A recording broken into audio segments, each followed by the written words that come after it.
මේ ව්‍යසන ඇති වූ වෙලාවේදී අපේ ජනතාව මුදවා ගැනීම සඳහා විශාල වේසක් දරුවා අපේ ත්‍රිවිධ හමුදාව සහ පොලිසිය.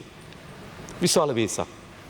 කලාවැවේ බස් රථයේ 70කට ආසන්න ප්‍රමාණයක් කොයි මොහොතේ ජීවිතේ තමන්ගෙන් නැති වේවිද කියන කම්පනයේ සහිතව හිටිය. අපේ නාවික හමුදාව ඒ මුදවා ගැනීමේ වීරෝදාර ක්‍රියාදාමයක නිරත වෙලා තිබුණා.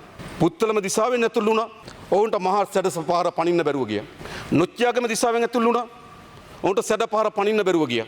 ඊටමත් අසීරු වෙහෙසකර තත්වයක් යටතේ එක් නාවික හමුදාවේ නිලධාරී කණ්ඩායමක් මෙම සැඩපහර පරාජයට පත් කරලා පියමන් කරන්න වීරෝදාර ක්‍රියාවක් ගත්තා. ඒකේ ප්‍රතිඵල හැටියට මේ බස් රථයේ හිටපු පිරිස් වහල තුලට ගේන සමත් වුණා.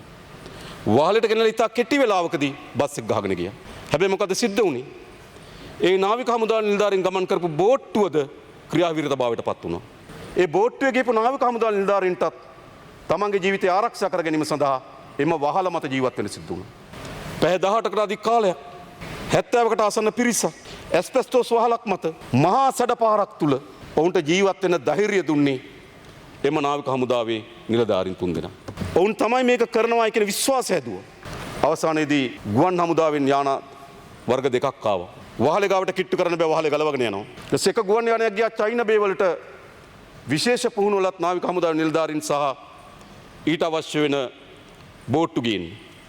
හැබැයි චයිනා බේ වලට ගුවන් යානෙ ගියාට පස්සේ චයිනා බේෙන් ගුවන් යානය ගුවන්ගත කරන්න බෑ. අනුරාධපුරයේ ගොඩ බාණ්ඩ කාලගුණ තත්ත්වය සුදුසුනේ. නැවත ට්‍රක් රථයක නැගලා ත්‍රිකුණාමලේ ඉඳන් නොච්චියාගම දක්වා පාන්දර 3:00යි එම නාවික හමුදා නිලධාරීන් නොච්චියාගමට එනකොට එතකොටත් මහතුරු Facebook එකේ සටහන් ලියනවා දැන් පැය 17යි කියලා. මම ස්තුතිවන්ත වෙනේ ගමේ ඉන්න තරුණයන් දෙදෙනෙක් ඒ පාර වෙනුවට වෙන පාරක් පෙන්වලා දුන්නා. ඒ පාර අනුව ගිහිල්ලා මේ 70 දිනාම නිරුපද්‍රිතව මුදවා ගන්න සමත් වුණා. එක්කෙනෙක් රෝහල්ගත වුණාට පස්සේ මිය ගියා. එවැනි ත්‍රිවිධ හමුදාවක් සහ පොලිසියක් කාර්යක්ෂම අපිට ඉන්නවා.